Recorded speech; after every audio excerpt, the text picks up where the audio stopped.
Channel officer mister Mangesh Kulkarni को stage पर invite करना चाहूँगी।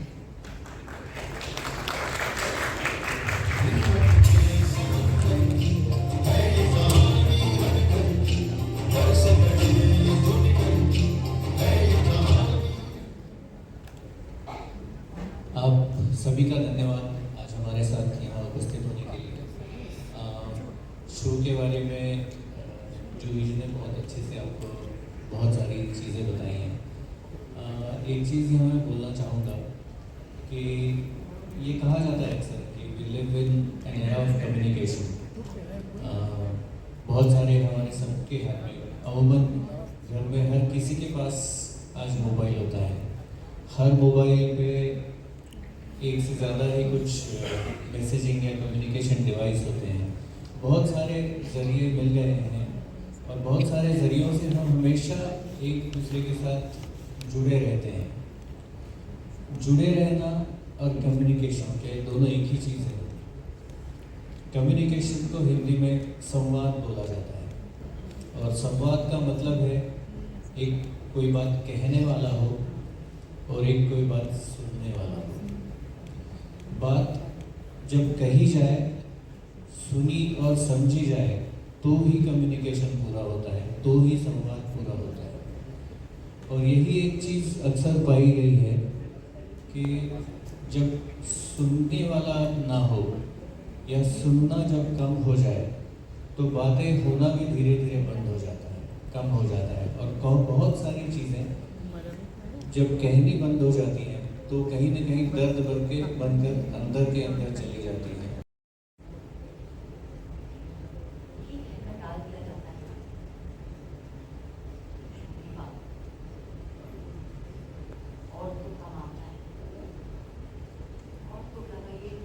रोज का किट करने की आदत है ना? लेकिन इन बातों के पीछे कितना दर्द छिपा है ये हमें कभी पता नहीं चलता कि आप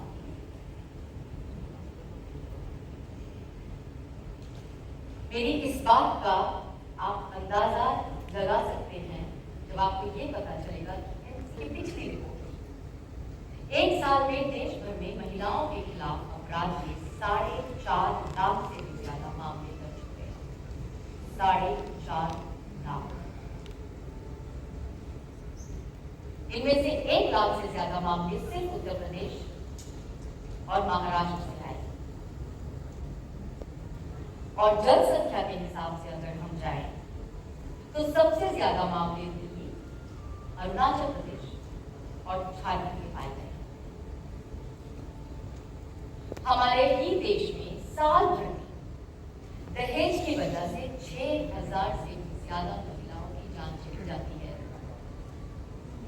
सिलेंडर फट गया, आग लग गई, लेकिन इसमें हमेशा महिला ही क्यों जल के बढ़ती है? इस पर कभी किसी ने गौर किया?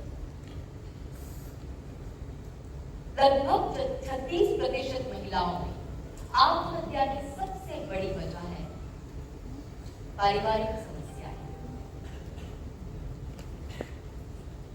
इतनी बढ़ जाती है वो समस्याएं कि उन्हें आत्महत्या करनी पड़ती है, लेकिन ये तो इनका मसला है। और इस साल महिला आयोग को घरेलू हिंसा की अब तक 7,000 से भी ज्यादा शिकायतें मिल चुकी हैं। इसलिए अगर आप किसी से बात नहीं कर पा रहे,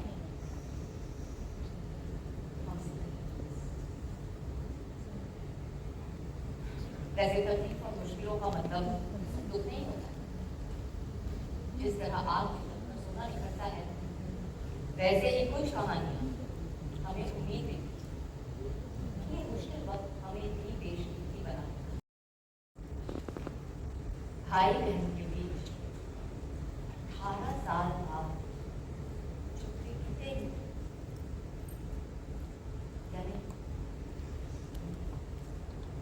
प्यार जीतेगा यानी, मगर तब तक के लिए कम से कम बात तो कर सकते हैं, समझने की कोशिश तो कर सकते हैं।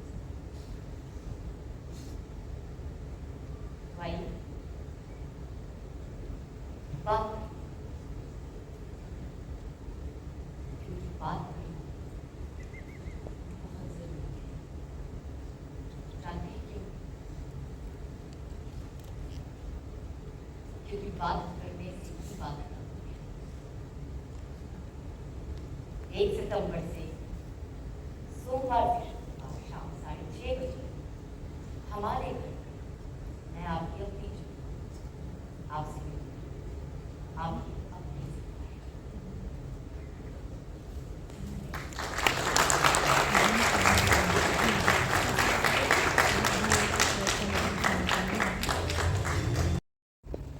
कहीं किसी माँ बाप बच्चे की पूरी जिम्मेदारी ना हो। कहीं पर सिर्फ इसलिए भाई अपनी बहन से खफा है कि उसने अपनी मर्जी से शादी की।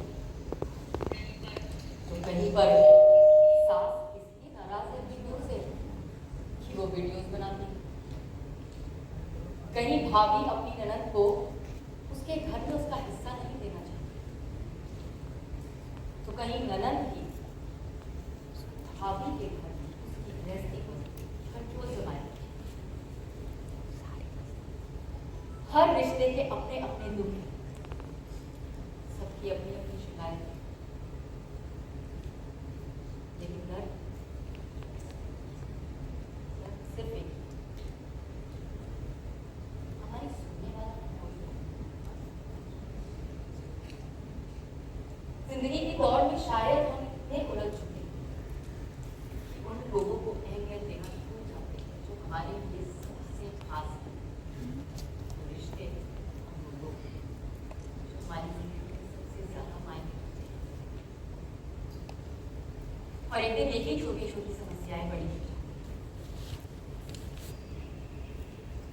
मगर अब और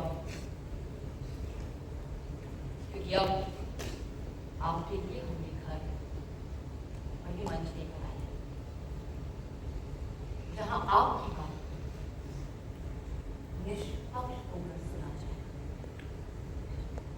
हमारा ये घर आप ही का दूसरा घर है।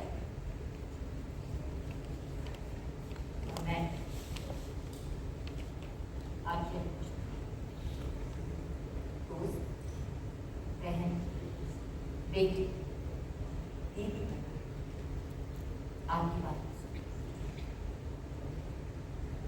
सुनूंगी ही नहीं, समझूंगी, क्योंकि हम जानते हैं कि बात करना कितना जरूरी है, कहना भी और सुनना भी। वैसे जब दर्द बाहर आएंगे तभी तो दिलों के संग उभर पाएंगे। आप अपनी बात कहने के लिए हमारे हेल्पलाइन नंबर 1800-121-2671 पर हमें कॉल कर सकते हैं। आप जानते हैं जब से हमने ये नंबर शुरू किया है तब से इस नंबर पर लगातार कॉल आ रहे हैं। लेकिन क्या है खुशी की बात? सोचकर देखिए, इसका ये मतलब निकलता है कि जाने कितनी औरतें हैं जिनके पास बात सुनने वाला कोई नहीं है। जाने कब से वो